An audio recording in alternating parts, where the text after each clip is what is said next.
ירושלים ערים סביב לה, והשם סביב לעמו. אנו נמצאים בעיר דוד, ומעלינו הר הבית. החרים מסביב גבוהים יותר. עוצמתה של ירושלים היא בכך שהשם סביב לעמו, לא בגודלה וגובהה. בצלע שיעור קצר, על פני תקופה ארוכה, בעקבות ציון וירושלים.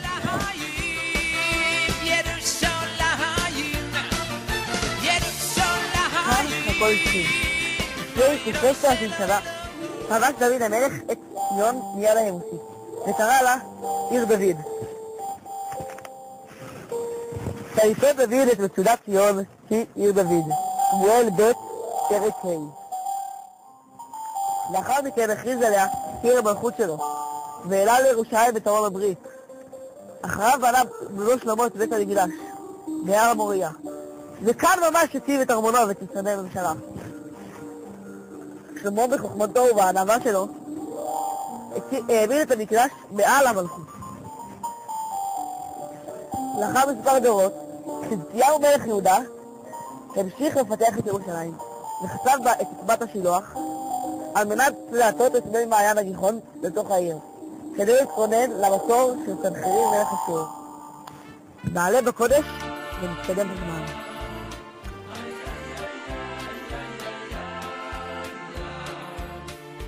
לאחר חורבן הבית ראשון וגלות בבל, חוזרים שבי הגולה בהנהגת עזרא ונחמיה, ובונים את בית המקדש בהנהגת בבל, על פי הצהרת כורש.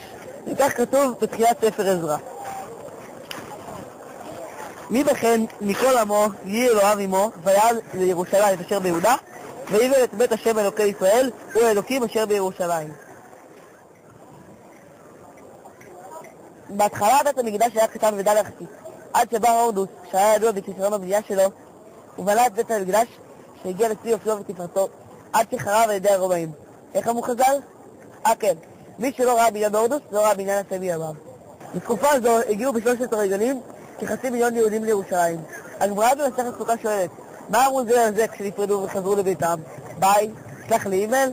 עונה הגמרא שברכו את הפסוק שכתב דוד המלך בתהילים, יברכך השם בציון, וראה בטוב ירושלים כל ימי חייך, וראה בנים לבניך שלום על ישראל.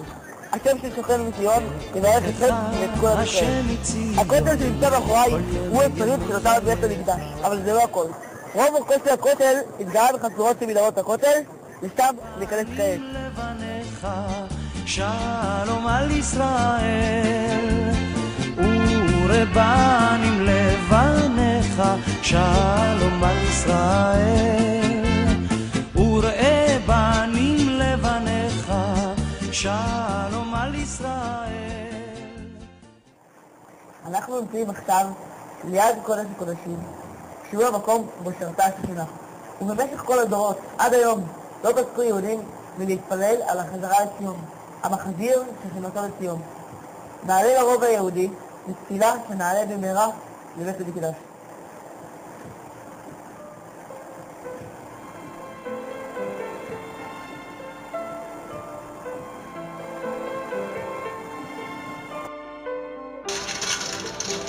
עוד שנות גלות עברו, לפני ממש מעט 700 שנה בערך, הגיע הרמב"ן לירושלים ומצא בה רק 2 יהודים. והעיר חרבה לחלוטין. הרמב"ן החל לבנות בית כנסת ולשקם את העיר. טיפין טיפין חזרו היהודים לירושלים, הקימו שכונות נוספות והרחיבו את התשתיות. אך לצערנו, במלחמת השחרור נכבשה לירושלים על ידי הירדנים. במשך 19 שנה לא יכלו יהודים להגיע למקומות כל כך חשובים עליהם. לפני 44 שנה, 360 ימים ו99 שניות בערך, התרחשה מלחמת 6 הימים, מה שלה של נקודה של מדינת ישראל, ולא פחות חשוב, נקודה לירושלים, יהודים זכו להתפלל בכותל. ועד היום, יהודים לא חדלים מלעלות ולהגיע לירושלים, אל ציון. והנה, אני כאן. הנני כאן, כמו ציפורים חגות, הנני כאן, מביט מן הגגות, הנני כאן, כמו אבן בגדר, כמו סלע, כמו באר. אני האיש אשר תמיד חוזר, חוזר. וחוזר באלף גלגולים.